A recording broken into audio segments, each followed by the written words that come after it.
Hello everyone.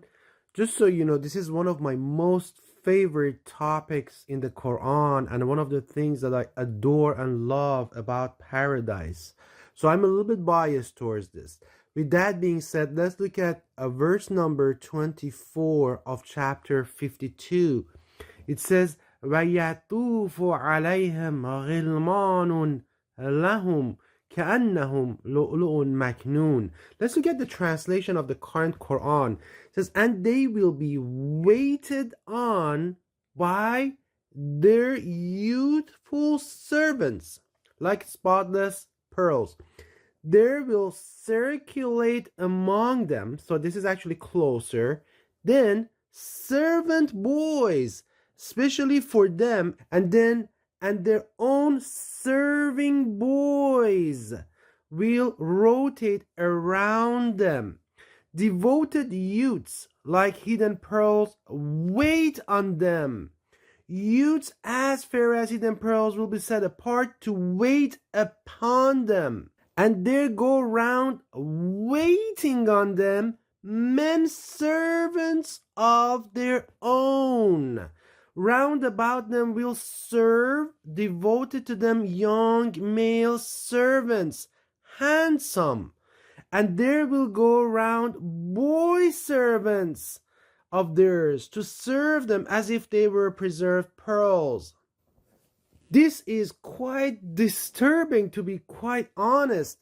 Would the inhabitants of paradise have handsome boy servants waiting upon them in our Creator's most sacred place, which is supposed to be the place of justice, where there is no oppression? We're gonna have boy servants, handsome boy servants? If you have watched my 3 previous videos about Hoor and al-Ayn, about Kawa'ib, about Urub, and also about how many wives we will have in paradise, you probably know that this is not what you think, right? So let's look at the original translation before it was corrupted by our fathers 1300 years ago, who were sexually deviant.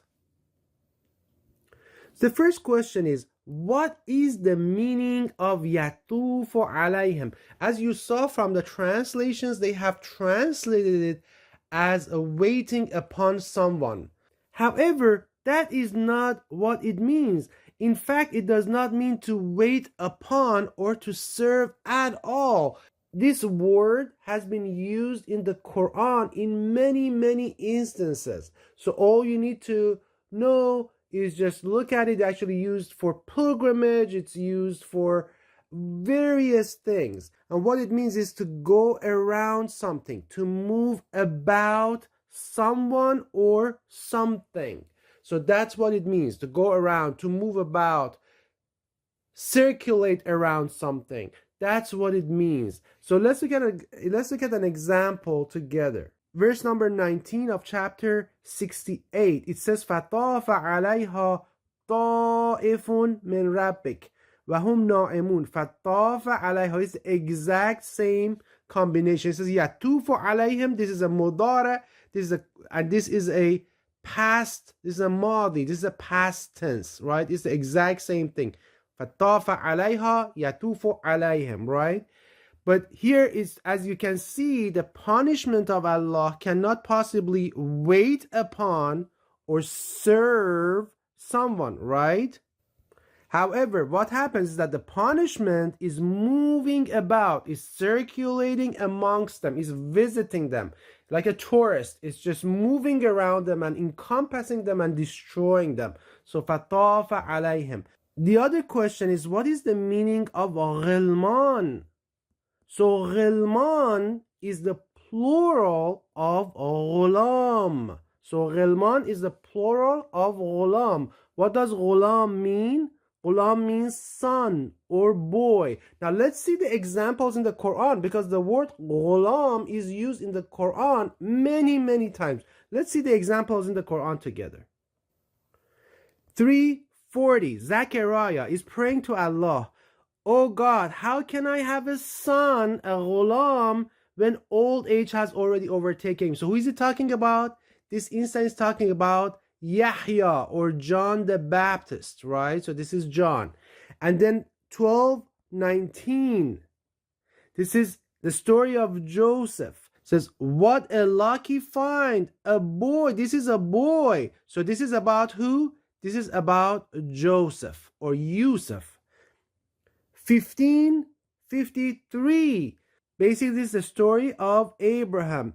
We are here to give you the glad tidings of a very knowledgeable boy, right? So this is who? This is Ishaq or Isaac. 1874 is the example of Moses when he sees a boy whose parents were extremely righteous and Allah wanted to save his parents and give them a better boy. So son of two very righteous servants of Allah. 1880 again is referring to the same instance. 1882 again is the story of Moses in chapter 18 of the Quran and the two boys whose parents were extremely righteous and Allah wanted to save their treasure for them until they grow older. Again, the two sons of very righteous servants of Allah. 1917, again, Ya Zachariah. So it's the story of John the Baptist, Yahya. 1908, again, the story of John the Baptist, Yahya. 1990, Gholam and Zakiya, a very clean, pure son. It's talking about who? Jesus Christ. It's talking about Jesus. Jesus is called a Gholam. And then 1920, Mary says, how can I have a son? How can I have a Gholam? 37:101, again, Allah gives glad tidings of a Gholam, of a son to Abraham, of Isaac, or Ishaq. 51:28, again, the story of Abraham and the glad tidings of a Gholam, of a son that were given to him by angels. And then the only one time that it has been used as غلمان, which is the plural of Gholam. Now my question for you is that, did you see one example in the Quran of Gholam being used for boy servants, for handsome boy servants? Did you see one example of it? I went through all the examples together with you. That was all the instances of the word Gholam being used in the Quran. Did you see one? No, none. You did not see any. In fact, all these examples were used for very extremely righteous people's biological sons, such as Ishaq or Isaac, Jesus Christ, Isa, son of Maryam, John the Baptist, Yahya, and Yusuf or Joseph. These were the people that Allah uses the word Gholam. Let me ask you this. Were any of these people, was Isaac a handsome boy servant, or Jesus was a handsome boy servant, or John the Baptist or Joseph was a handsome boy servant? No, these were prophets of Allah. These were the most righteous servants of Allah, and in paradise they are going to have very high positions over there. So how did the plural form of Gholam or غلمان turn into handsome servant boys? That's a big question that you have to ask yourself. You see the footsteps of the devil, you see the footsteps of Lucifer, of Satan, Iblis, our enemy, in all of these translations. Do not follow the footsteps of the evil one. He will command you to do bad things and sexual immorality. That's the commandment of Allah, our King. Now let's look at the verse again. وَيَطُوفُ عَلَيْهِمْ غِلْمَانٌ لَهُمْ كَأَنَّهُمْ لُؤْلُؤٌ مَكْنُونٌ. I'm not going to read the translations. I already read it. Let's go to the actual translation. And we'll go around them or move about them, sons who will belong to them, lahum, sons that will belong to them, as if they were sheltered pearls. These kids, my brothers and sisters, will be their sons and highly valued righteous servants of Allah. But who are these kids? These are everlasting children, eternal children for the inhabitants of paradise to take care of. These are children who were oppressed in this world, killed, abused, and suffered tremendous injustice. And we are seeing these day in and day out. We see it right now, even as of today in Gaza. All over the world, the children that are kidnapped, abused, killed, or die because of disease. Children who did not taste the joy of childhood for various reasons, such as wars, disease, and many other reasons. They will be eternal guests of Allah and His gifts to the inhabitants of paradise, giving them the joy of taking care of these children, and for these children to rejoice in having the love and compassion of the most righteous servants of Allah forever and ever. Now let's look at another verse together. 56:17 يَطُوفُ عَلَيْهِمْ وِلْدَانٌ مُخَلَّدُونَ. The translation is obviously, I'm going to read them for you. They will be waited on by eternal youth. Again, you see that waited on. Huge, big mistake here. There will circulate among them much better. Weldan, it says young boys. That is not the case. We're going to look at the Weldan together. Made eternal. Immortal boys will rotate around them. For some reason, these people really liked boys. I don't know why. 1300 years ago. Everlasting youths will go around among them. Immortal youths shall go about them. There wait on them immortal youths. Round about them will serve youth of perpetual freshness. Immortal boys will go around them. Unfortunately, this is a culture that even as of today exists in some parts of Muslim world, such as Afghanistan. But the word used in this verse is a Weldan. Weldan means children in general. It could be boys or it could be girls. It's children. Let's look at the Quranic example together. Quran actually gives us the meaning of these words. The reason is Allah knows the future. He looks into the future. He sees how they are going to translate it. He basically neutralizes the plots of the devil beforehand for those who understand, for those whom he wants to guide to his right path. Let's look at 498. It says, إِلَّا الْمُسْتَضْعَفِينَ مِنَ الرِّجَالِ وَالنِّسَاءِ وَالْوِلْدَانِ. Excepted shall be the truly helpless. Who are these? Men, number 1, women, number 2, and children, number 3. If Weldan meant boys, then what would have happened to the children that are girls? So that is not the case. Weldan actually means children, and also it doesn't mean servant boys or servant girls. It means children of these people. Rejal, men, women, and children. So men, women, and their children. It's so obvious. It's so clear. So the original meaning is this: an everlasting, eternal children. Weldanun mukhalladun. It means everlasting, eternal children. Boys or girls, it doesn't matter. Will go or move about them, will circulate around them. So they're around them everywhere. These everlasting children are around them everywhere. So let's look at another verse. 76:17 and beyond. It says, and they are given to drink in it from a cup which has the scent of ginger, a spring therein which is called salsabil, and they are encircled with eternal children. Weldanun mukhalladun. If you see them, you will think they are pearls which have been scattered about, as if jewels that have been scattered about. And if you look there, you will see a blessing and a great dominion and a great kingdom. Again, monotheist group has done a great job translating this verse.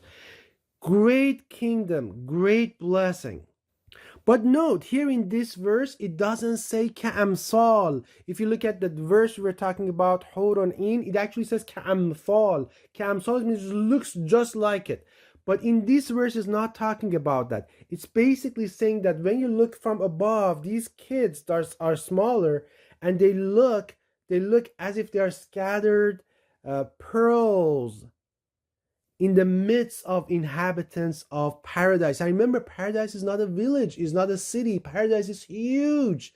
The width of paradise is as big as the width of the heavens and the earth. In fact, it's actually a lot more land in paradise than we have right now on earth. It's going to be huge. So these children are eternal children. They will be the children of the inhabitants of paradise. The sound of happy children playing around you, and you can actually Google it, you can do, there's been lots of research done on this, is one of the most pleasant sounds, the most calming sounds in the world, and it's extremely therapeutic. Most movies, and I'm sure you have seen it, if you look at many movies, as soon as they want to portray happiness, as soon as they want to portray safety and love and compassion, they show scenes of children playing with the background sound of it.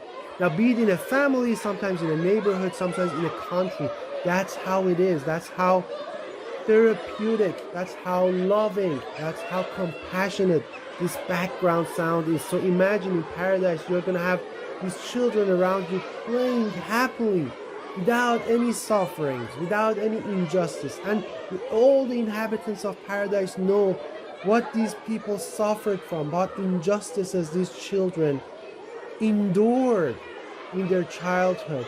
And these children will be their children, and they will be happy. Obviously, you don't need to take care of them. You don't need to do diaper change or all those things. They're always going to be healthy. They're always going to be happy. They're going to be playing around, and you're always going to have that background sound of kind of, I would like to call it background music of children playing happily around you. The happiness of these children who suffered tremendous injustice in this world. They were killed, they were destroyed, they were cut into pieces. There were bad things happened to them because of some evil men, some evil women, some evil wars that are being fought off. This will give the inhabitants of paradise a great joy. And those of you who are parents, those of you who have children, you know what I'm talking about. And those of you who don't have children and are not parents yet, you're going to experience it, and you're going to come back to this verse. You're going to remember this video, and you're going to feel, not only understand, but feel what these verses are about. Remember that these children will never grow to become full men or full women. They will always be children, rejoicing in the eternal happiness they are blessed with. Also, Arabs back then had a huge emphasis on boys. As you can see from the Quran, they used to kill their daughters. So Allah gave the example of Gholam to highlight that for them, that these children would also be boys, and also to demonstrate the valued position of these boys, given what we discussed about the usage of Gholam in the Quran. So basically these girls and these boys are going to be highly valued, just like Joseph, just like Isaac, just like John the Baptist, just like Jesus Christ, son of Maryam. They're going to be Zaki, the boys and the girls. But the examples were mostly of the boys in the Quran because of the prophets, and that's why Allah uses the word Gholam in one instance. So one instance Allah uses Gholam, and there is two instances of it that Allah uses Weldan, or children. So children means boys and girls, and in one instance it's boys, and two instances is children, boys and girls. And you know the formula of Allah. I have videos of that. One plus 2 equals what? 3. Whenever you have this is a check mark. So that tells you how important this is in the sight of Allah as well. Peace and blessings to all the true believers.